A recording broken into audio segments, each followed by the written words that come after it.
The girl came bound in rope and bleeding from the nose. A June storm crawled in behind her, hushing the prairie grass and driving cattle into clusters like the sky itself held its breath.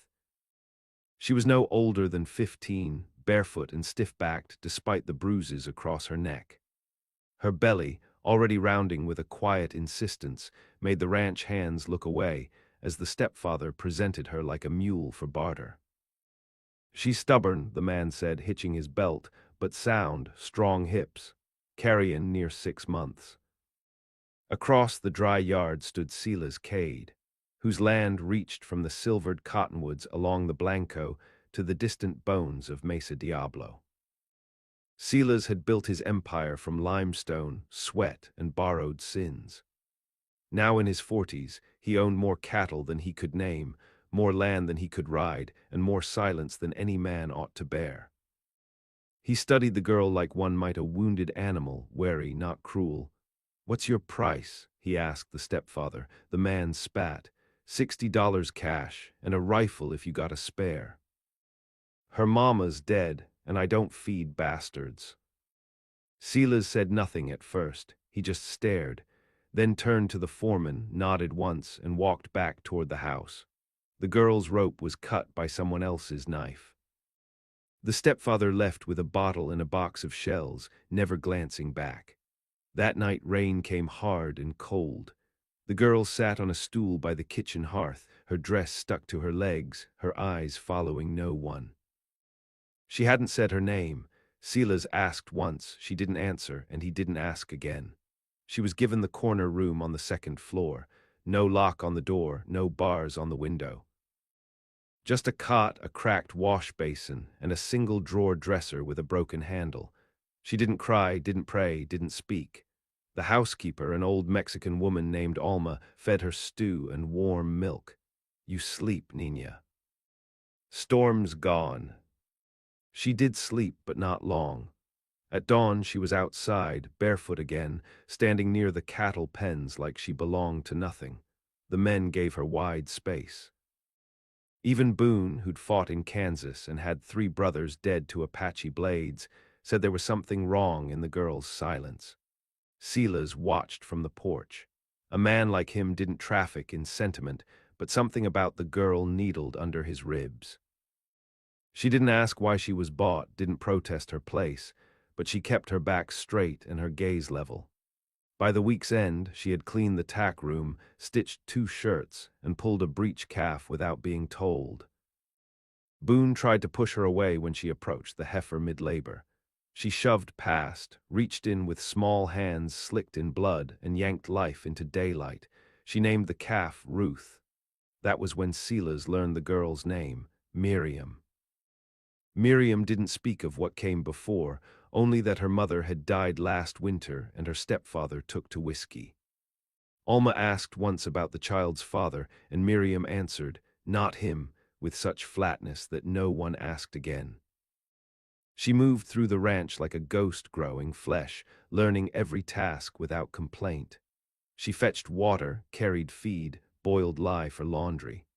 The men started leaving scraps for her near the cook stove, and one of them gave her a worn-out hat that she never took off. It shadowed her eyes and made her look older than she was. Silas began to find his routines altered. Where he once rode out alone to check the north fences, he now found Miriam waiting near the corral, cinching a saddle wordlessly. She never asked permission, just joined him, always 2 paces behind. She watched the land with the same stillness he did. She could spot broken wire before he did. Once, she raised a hand to halt him. There was a rattler in the brush. "You see things," he said once. She nodded. "I listen." The baby grew. By August her gait had slowed, but she refused to stop working. Silas told her to rest. She said, "Idle hands make weak minds." He didn't argue. It was a dry season. Fires took 2 barns to the east. A settler couple was found shot in their wagon, baby strangled beside them. No one trusted the lawmen out of Blanco.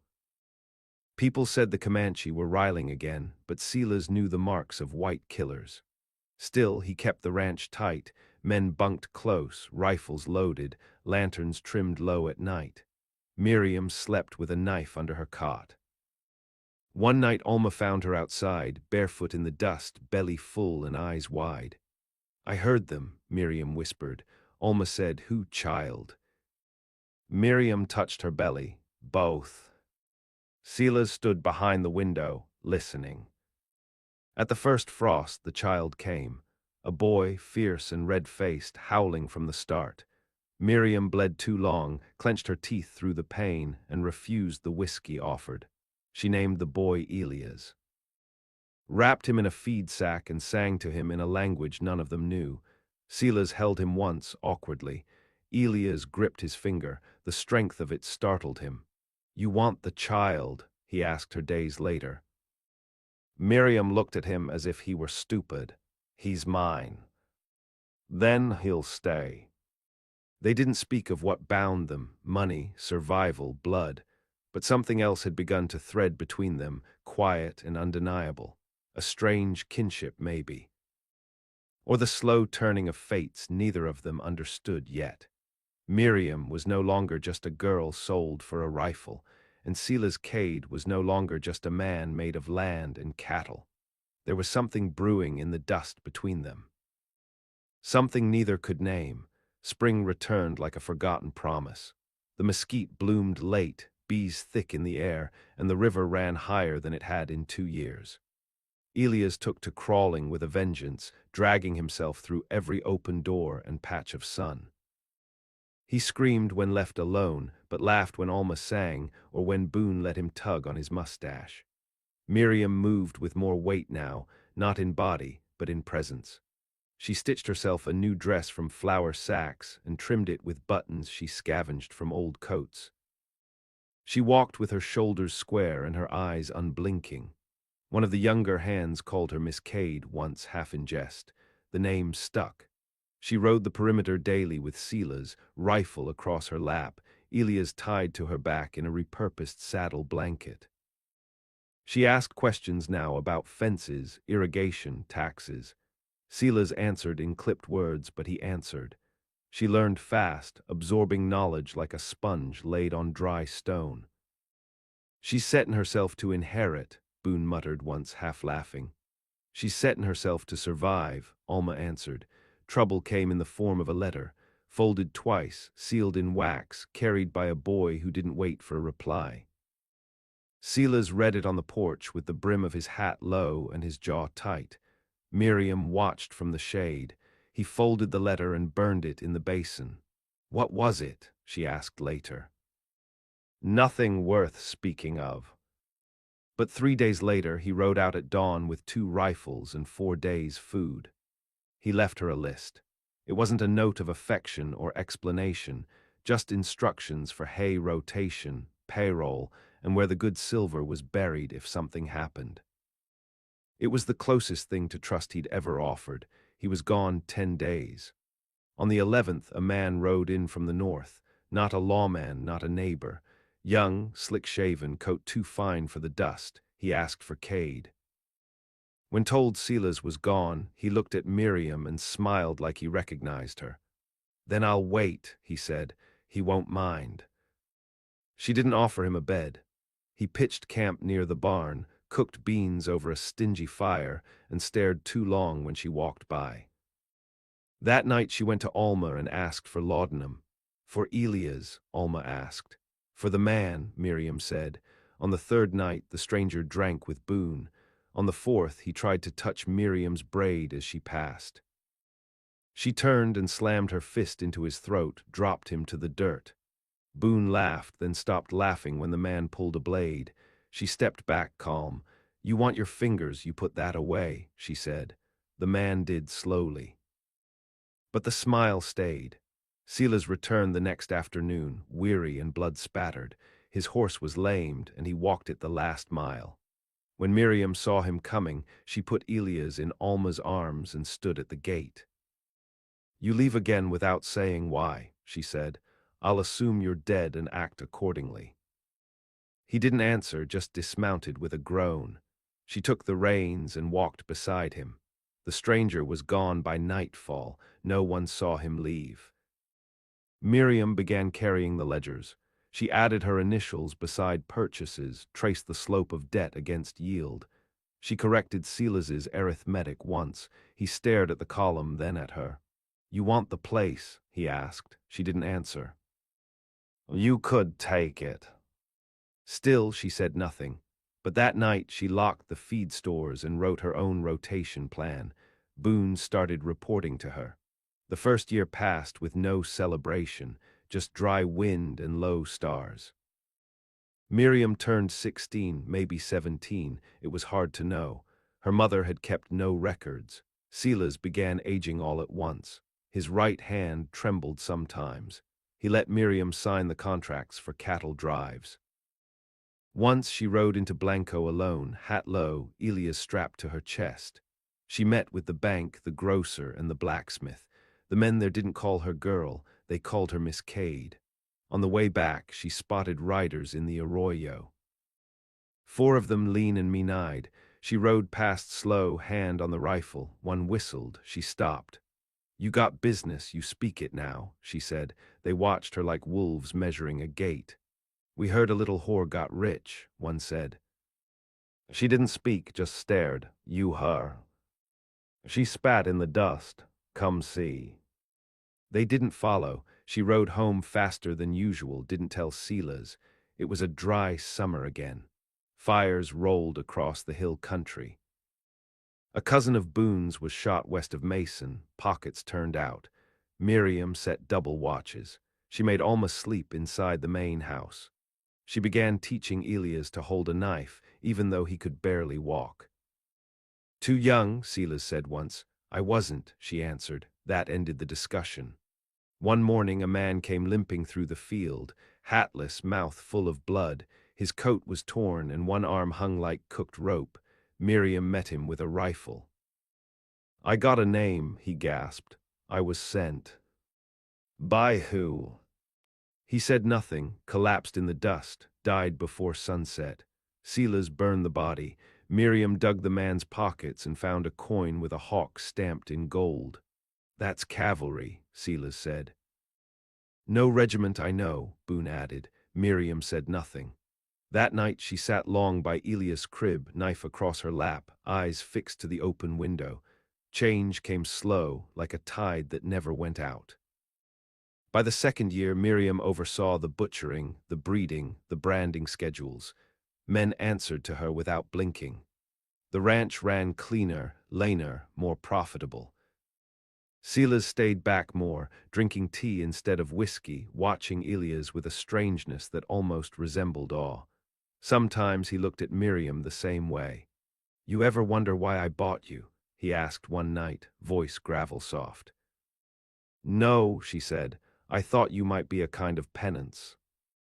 She looked at him, long and unsmiling.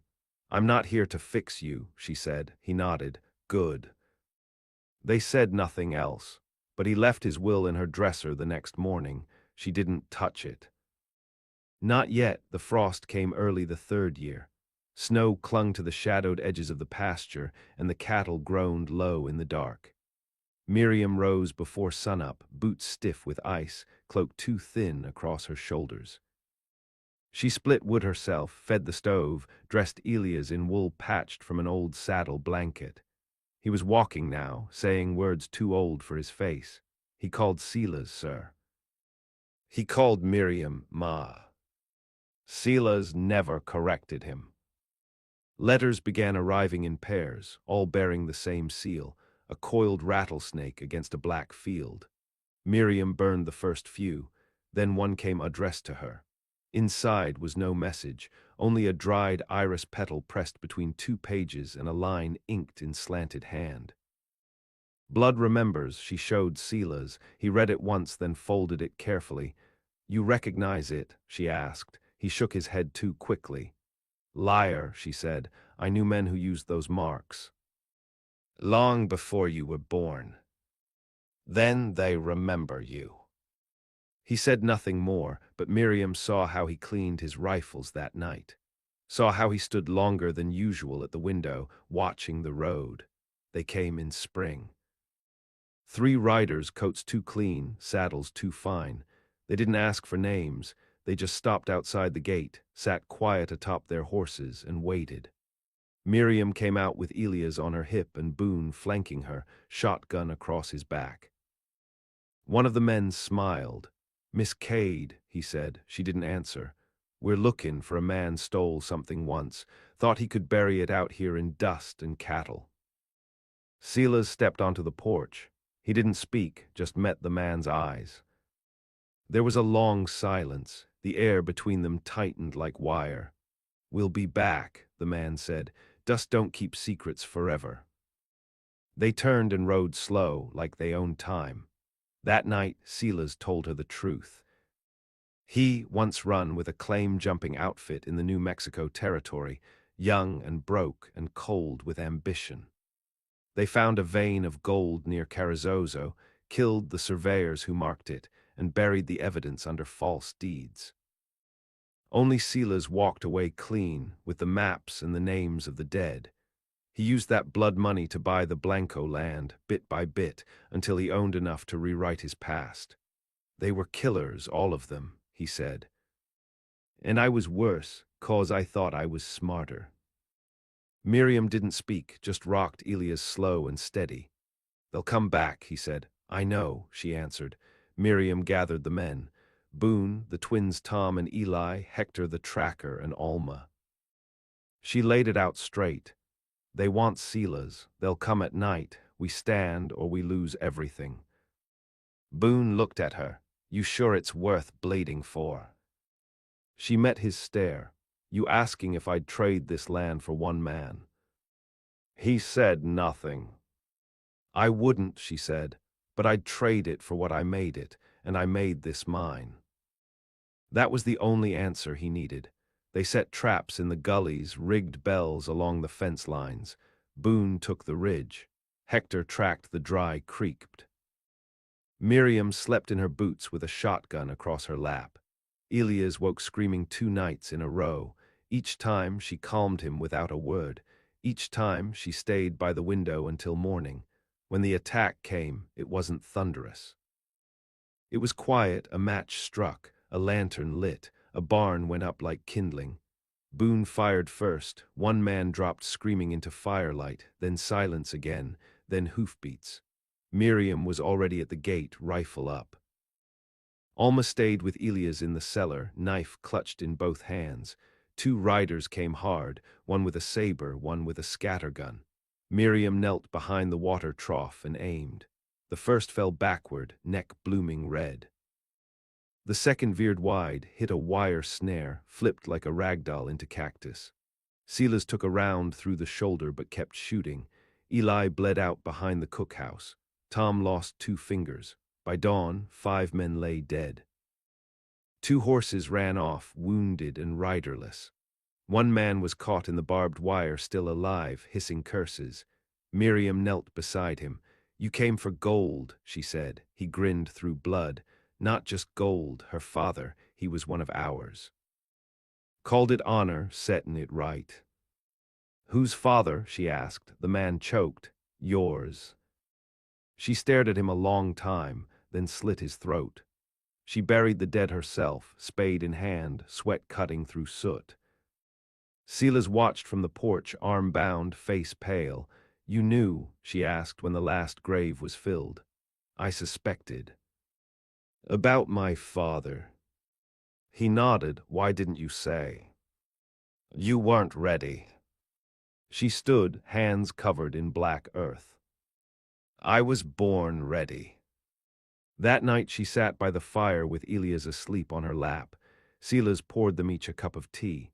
Outside, the ranch smoldered and the men slept with rifles at their sides. "You could leave," Silas said. "Take the child. Go east, start clean." She didn't answer. "You're young." She looked him full in the face. "No, I'm old, just not dead yet." He smiled for the first time in weeks. Then he said, "What if I told you the gold still buried here? That the map hidden in the beams of this house?" She raised an eyebrow. "I wouldn't care," she said. "Why not?" Because I already took everything worth having. And in the silence that followed, they both understood. Blood made her. Fire tempered her. But what she became, what the land answered to now, was hers alone. By summer, the ranch had healed. Grass pushed up through the scorched earth near the old barn, and a new calf suckled beneath the shadow of a rebuilt fence. The men worked quieter than before, not out of fear, but reverence. They knew now who ran the place. It wasn't Sela's Cade, and it wasn't luck. Miriam kept the old knife tucked in her boot and rode with Elias tied to her back again, just like before he could walk. He'd grown restless in the cradle, always reaching for her rifle, always asking why the sky was so wide. She never gave easy answers. She believed in silence as a kind of shield, the way her mother once had. The name Cade carried weight now. Merchants tipped their hats in Blanco. The banker sent word once a month asking if she'd consider a seat on the landowners' council. She didn't reply. Then came a letter, carried by a man on foot. No seal this time, just a name she hadn't heard in years, Lillian. She rode alone, told no one, left Elias with Alma, said she'd be back by dusk. Took the gray mare with the smooth gait and the pistol Silas once kept in a Bible box. The town was called Reed Switch, nothing more than a saloon, a church with no roof, and a boarding house that leaned sideways. Miriam tied the horse and walked in like she'd never left the world behind. No hat, no cloak. Just the girl who'd once been sold, now grown into something harder than bone. Lillian waited inside the saloon. She was older, face marked with lines that told more than years could. Her dress was fine, too fine for the dust. She wore gloves even in the heat. "Sister," she said. Miriam stood still. "I didn't know I had one." "You didn't," Lillian answered, "but we had the same mother." They talked in the back room. Lillian poured whiskey, drank hers fast. Miriam didn't touch the glass. "She left me in San Antonio," Lillian said. "Married your father, never wrote again. I found out about you when I saw a flyer, some trader in Blanco blabbing about a girl with a knife and a ranch worth dying for." Miriam watched her. "You came for money." "I came for blood. You think I don't know what it cost to build that place?" Miriam said nothing. Lillian leaned forward. "I've got names, men still breathing who were there when your father was taken. One of them's got a mine in Durango. Another runs horses down in Sonora. You want them?" Miriam stared at her hands. "Why now?" "Because it burns me, knowing she raised you, knowing he died for nothing." "She didn't raise me," Miriam said. They sat quiet a long time, then Miriam stood. "Give me the names." Lillian handed her a list, handwritten on parchment folded 3 ways. "I want nothing," she said, "but I had to see you." Had to see what she left me for. Miriam walked to the door. "She didn't leave you," she said without turning. She ran. The first man on the list was a trader named Court Howell. She tracked him to a roadhouse north of Uvalde. He wore a silk cravat and dyed his hair, thought he was untouchable. She slit his throat in the bathhouse after he tried to offer her a bottle of wine. The second was trickier. Josiah Mears, ex-Union, now a horse runner with ties to some judge in Matamoros. She found him drunk outside a cantina, flanked by 2 women who looked no older than she had been. She didn't speak. Just shot him through the heart, then walked away. Each time she returned to the ranch, Elias ran to meet her. Each time she told Alma to boil water, clean the knives. And each time Silas sat waiting by the hearth, pretending he hadn't heard what she'd done. "You mean to erase the whole list?" he asked once. She didn't answer. "I know what it means to chase ghosts." She looked at him. "Then you know I won't stop." The third name, Donovan Pike, was harder. He lived behind a locked gate near Del Rio, guarded by ex-convicts and bastard sons. She waited 3 days, watching, mapping the shift of men and rifles. On the fourth night, she climbed the ridge and shot the lanterns one by one. When they came out shouting, she fired twice more, caught Pike in the thigh and shoulder. He tried to crawl. She didn't let him finish a sentence. Just walked down, placed the muzzle against his eye, and pulled the trigger. She buried the pistol in the canyon on her ride back. Winter settled again. Elias turned 4, and the house filled with a kind of hush that came after long storms. Miriam moved slower, spoke less. Boone noticed the limp in her left leg, an old wound reopened. Alma treated it with poultice, warned her to rest. She didn't. One night, Silas laid a map across the table. Old paper, faded ink. "This is where I buried the rest," he said. "Gold, yes, but journals too, names." Miriam stared at the mark. Deep in the Llano country, not far from where her mother once sang to her in a one-room cabin with a hole in the roof. "Why show me now?" she asked. "Because I won't live forever," he said, "and you already know too much to walk away." She took the map, didn't thank him, didn't need to. The blood that called her wasn't finished yet, not by half. The Llano Estacado stretched out like the broken back of a dying god, flat, cruel, and endless. Wind never stopped there.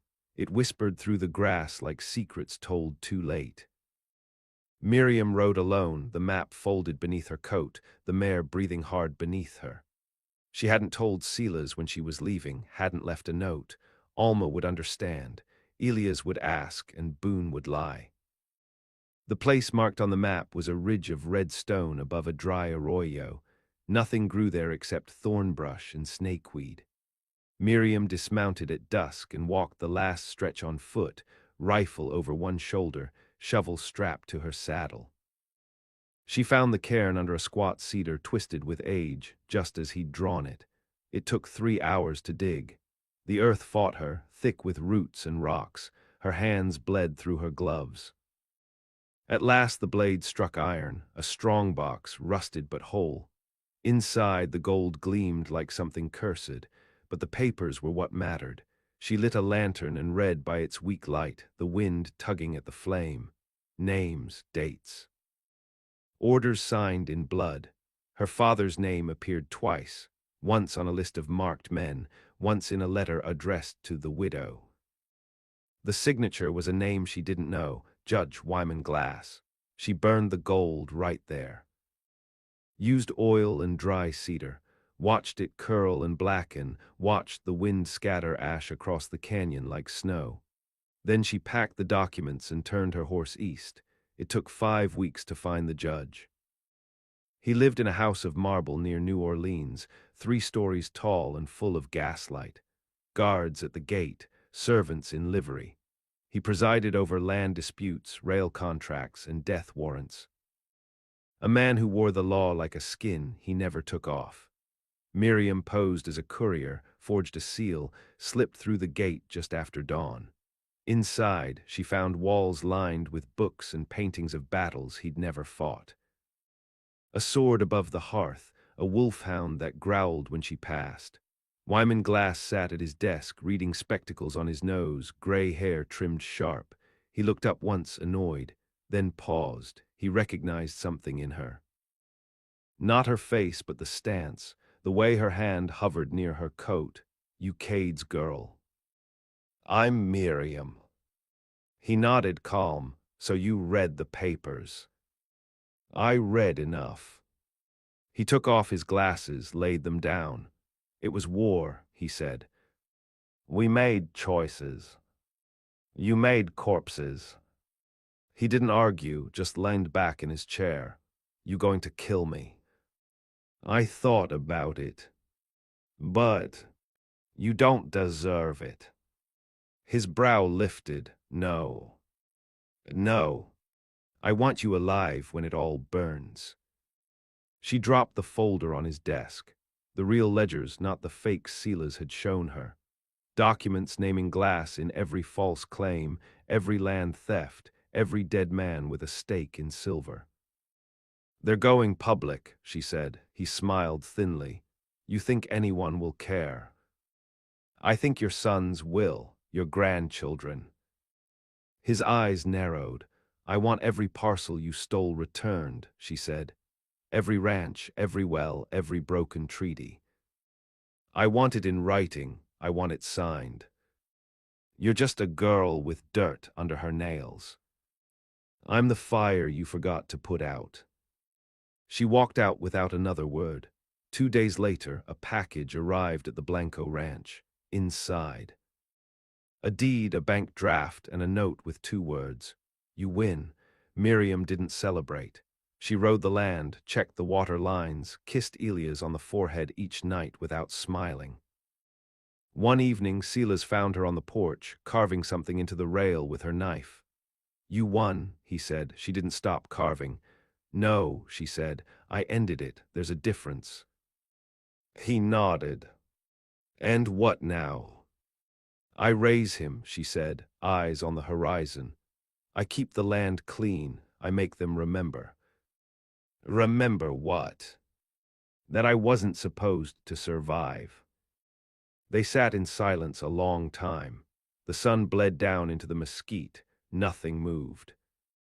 And the wind carried no ghosts that night, only the scent of cedar and the hush of a land beginning to forgive. Spring rolled in soft that year. Wildflowers stretched across the hills like old wounds healing, bluebonnets first, then Indian paintbrush. The air smelled of dirt and beeswax and sweat. Miriam walked the fields at dusk, Elias' hand tight in hers. He no longer needed to be carried. He ran ahead now, fearless in the way only children of fire can be, the kind born in chaos and taught to stand before they could speak. Silas had taken to watching from the veranda, his left shoulder stiff from the bullet that never fully mended. His face had gone hollow, like something being slowly carved out from the inside. He'd started forgetting the names of some of the hands. Boone began handling payroll. Miriam didn't interfere, but she noticed. She saw everything. One evening, Alma brought her an old trunk pulled from the cellar, said it belonged to Silas's father, untouched since the war. Miriam waited until the house was quiet to open it. Inside, Confederate gray moth-eaten, a cavalry saber, a Bible with pages hollowed and packed with bills long since rotted. But beneath all that, she found a bundle of letters tied with rawhide brittle with age. Most were in Silas's hand, unsent, addresses scratched out. Names she didn't know: Thomas Cade, Elias Cade, Mary Witt. She read every word.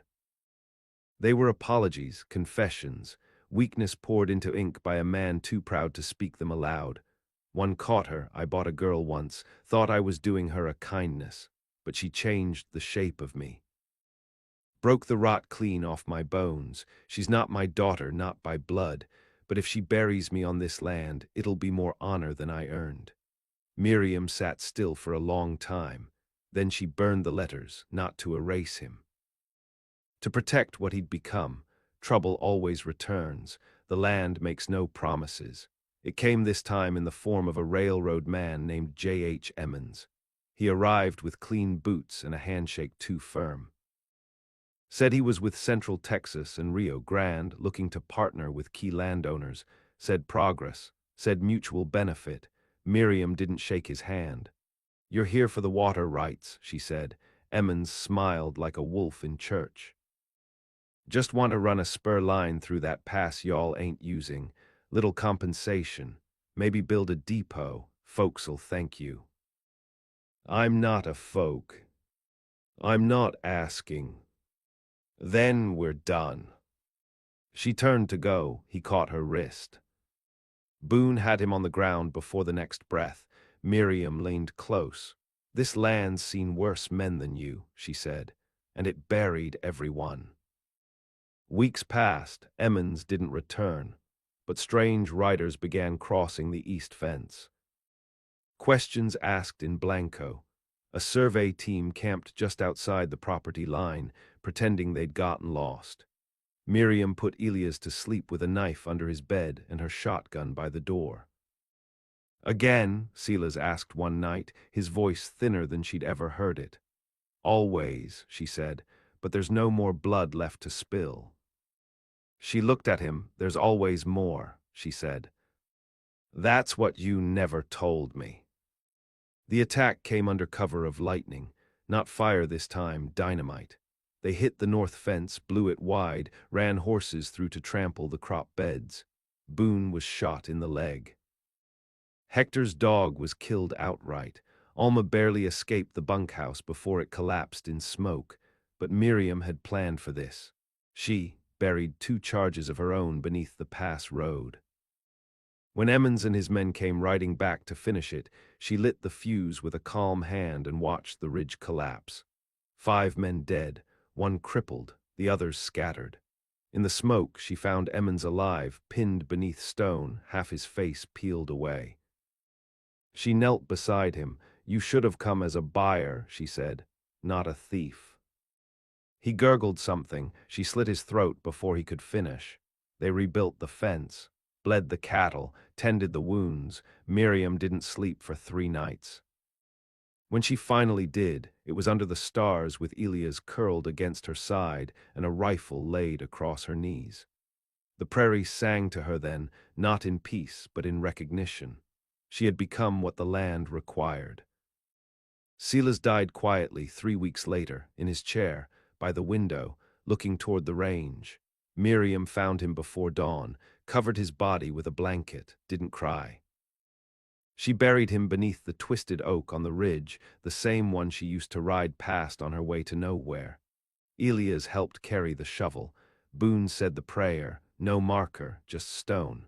She spoke only once at the grave. "He was my first weapon." Afterward, the ranch changed again. She tore down the old sign, painted a new one with her own hand, Cade and Son.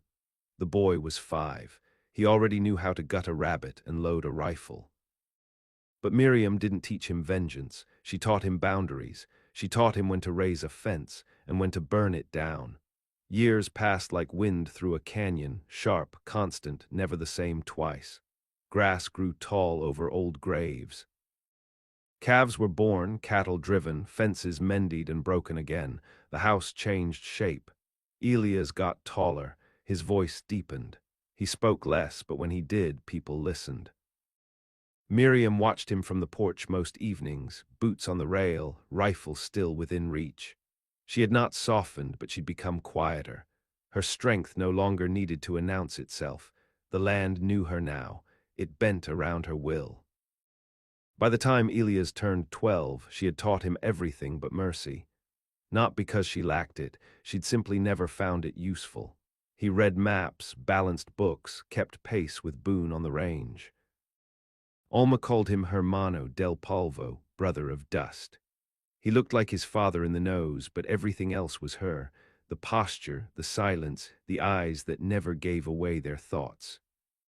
He had not yet asked about the past, and she had not yet offered it, but it waited, like flint under dry grass.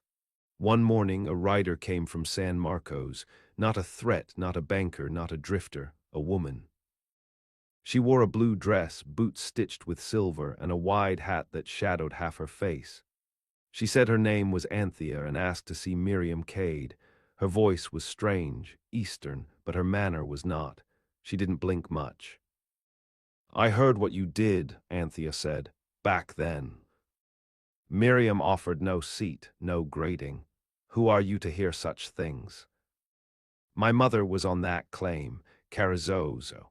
She was the only one who lived. They left her for dead." Miriam narrowed her eyes. "Then you know what Glass did." "I know what they all did," Anthea said. "I know what you did." Elias stood behind the screen door, watching. She didn't tell him to leave. Anthea stepped closer. "I don't want vengeance. I want help." Miriam's voice dropped. "Why?" "There's still more. Not all of them died. One of them, Wexler, is running land through the courts. Stole 2 pueblos outside Santa Fe. He's protected. Money, rail, law." Miriam looked toward the field. "I'm done," she said. "You're not," Anthea replied. "You just think you are." That night Elias spoke. "She's telling the truth." "I know," Miriam said. "She looked at you like a sister." "She looked at me like a weapon." He didn't speak again for a long time. Then what if she's both? Miriam didn't answer. She thought of all the graves, the flames, the ones she killed and the ones she let live. The map buried again in the floorboards, the ledger that still held 3 unmarked names. She left at dawn. No saddlebag, no letter, just a rifle and the horse with the cracked hoof. Anthea rode beside her. Elias stood by the fence, fists clenched. "I'll come back," she said. "Bring the truth," he said, "not pieces." She nodded, then rode into the rising light. Santa Fe was crawling with new money and old blood. Wexler kept a mansion just above the plaza, guarded by Mexican pistoliers and Pinkerton men fat off cattle pay. But Miriam knew how to move without being seen, and Anthea knew the windows. They struck on the 7th night, knives first, then powder. No one screamed. Miriam found Wexler in a velvet chair, half asleep, half drunk. He tried to stand. She shot him in the kneecap. "You know who I am," she said. He nodded, sweating. "Then you know this isn't for me." "For who?" he gasped. She took out a folded picture, one of her father, young and proud, standing in front of a tent marked with cavalry stars. "For the people you buried, and the ones you never saw." She shot him once in the chest, once in the throat. Anthea lit the house. They rode west after that, not in retreat, but in silence. For 3 days they didn't speak. On the 4th, Miriam asked, "You got people?" Anthea nodded. "Not anymore, but I've got land and memory." "You going back?" "Yeah." Miriam nodded. "Good." They parted near the Picos. No promises, no thanks, just blood returned to blood. When Miriam came home, Elias was waiting on the porch. She looked older. The wind had stripped her soft edges, left only stone. "You bring the truth?" he asked. She nodded. He took the rifle from her hands and set it down gently. She pulled the old ledger from her coat, opened it, drew a line through the last name. "Now it's ours," she said. He looked at her. "It always was." They stood in silence until the moon rose. No fences could hold them now, no graves left to dig. Only a boy and a woman, and the land that had once buried them both, and now bore their name.